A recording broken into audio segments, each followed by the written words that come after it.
आज से 9 वर्ष पहले जो लोग चिल्ला रहे हैं, पीडीए की बात कर रहे हैं, जहां गरीब का बच्चा पढ़ता है प्राथमिक विद्यालय, बंदी के कगार पर थे। न भवन था, न शिक्षक था, न छात्र ही था। वहां बड़े बड़े पेड़ उगे होते थे। आज ऑपरेशन कायाकल्प ने उसकी सचमुच बेसिक शिक्षा की कायाकल्प करके रख दी है।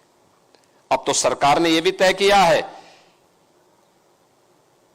कि प्री प्राइमरी भी हम चलाएंगे। 3 से 5 वर्ष के 5-6 वर्ष तक के बच्चों के लिए प्री प्राइमरी भी हर एक आंगनवाड़ी केंद्र में संचालित होगी, जिससे बच्चे को बचपन में ही स्कूल जाने की, फिर वहां पर पोषण मिशन के साथ उस बच्चे को वहां आगे बढ़ाएंगे।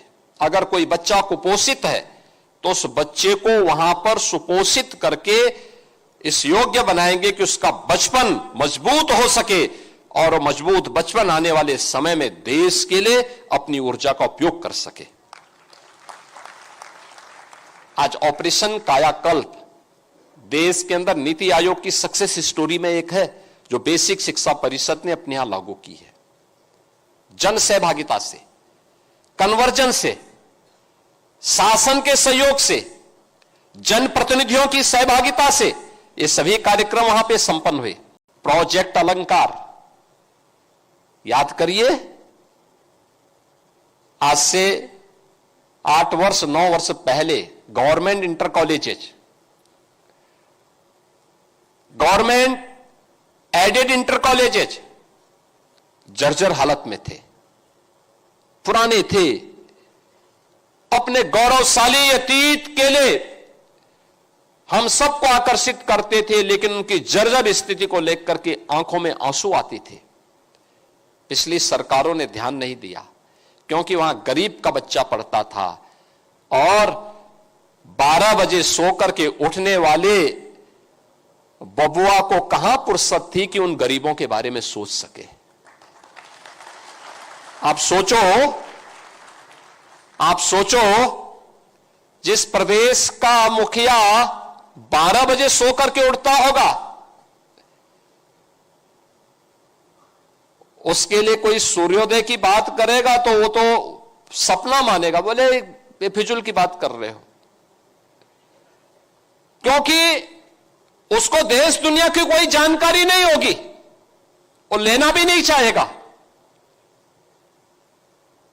और परिणाम क्या होता था? उत्तर प्रदेश के नौजवान के सामने पहचान का संकट खड़ा होता था। उनको पता ही नहीं था कि बेसिक शिक्षा उनके समय में बंजर हो चुकी थी, माध्यमिक शिक्षा नकल का अड्डा बन चुकी थी, और पहचान का संकट यहां के नौजवानों के सामने खड़ी होती थी। कुछ चंद माफिया यहां के नौजवानों के भविष्य के साथ खिलवाड़ करते थे। उस माफिया को जब क्रैश किया गया, नकल पर सख्ती से रोक लगाई गई और उसके लिए प्रोजेक्ट अलंकार योजना ला करके उन स्कूलों का, आज देखिए आप जितने भी गवर्नमेंट इंटर कॉलेजेज हैं, एडेड इंटर कॉलेजेज हैं, प्रोजेक्ट अलंकार के अंतर्गत हमने पैसा दिया है। आज उनके भव्य भवन फिर से अपने गौरव की ओर हम सबका ध्यान आकर्षित करते हैं।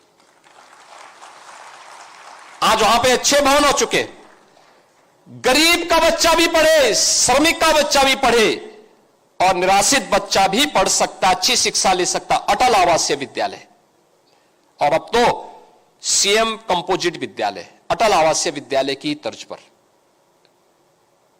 वर्ल्ड क्लास इंफ्रास्ट्रक्चर के साथ तैयार हो रहे हैं। हमने एक एक विद्यालय को 30-30 करोड़ रुपए दिया है बनाने के लिए। हमने कहा गरीब का बच्चा पढ़ना चाहिए, अच्छी शिक्षा उसको मिलनी चाहिए, क्वालिटी एजुकेशन पर ध्यान दो। नेशनल एजुकेशन पॉलिसी के सभी लक्ष्यों को प्राप्त करने की दिशा में कार्य करो।